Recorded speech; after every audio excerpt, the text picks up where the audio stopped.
Hello दोस्तों, जय माता दी। मेरा और मेरे यस म्यूजिकल ग्रुप में आप सभी का बहुत बहुत स्वागत है। तो एक मैं देवर और भौजाई का बहुत ही प्यारा गीत लेके आई हूँ। जैसा होगा आप लोग कमेंट में ज़रूर बताइएगा।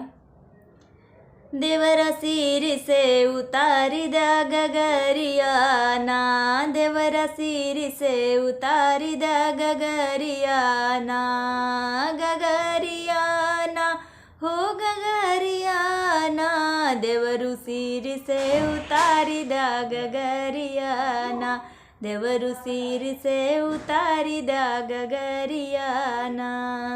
अवधे नगरिया में लागल बजरिया, अवधे नगरिया में लागल बजरिया, देवर लाई देत्य धानी रंग चुनरिया ना, देवर लाई देत्य धानी रंग चुनरिया ना, देवर सिर से उतारी दा गगरिया ना, देवर सिर से उतारी दा गगरिया ना।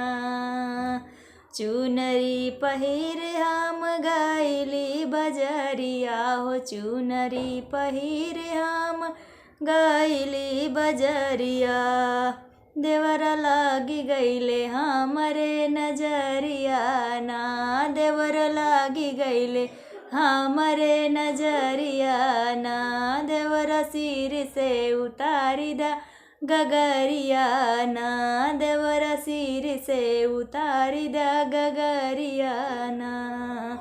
लखनऊ सहारिया में बैदा बसत हैं, लखनऊ सहारिया में बैदा बसत हैं, देवर झराई देतना, देवर झराई देतना, हमरे लागी गए नजरिया झराई देतना, हमरे लागी गए नजरिया झराई देतना, देवर सिर से गगरिया उतारी देतना, देवर सिर से गगरिया उतारी देतना।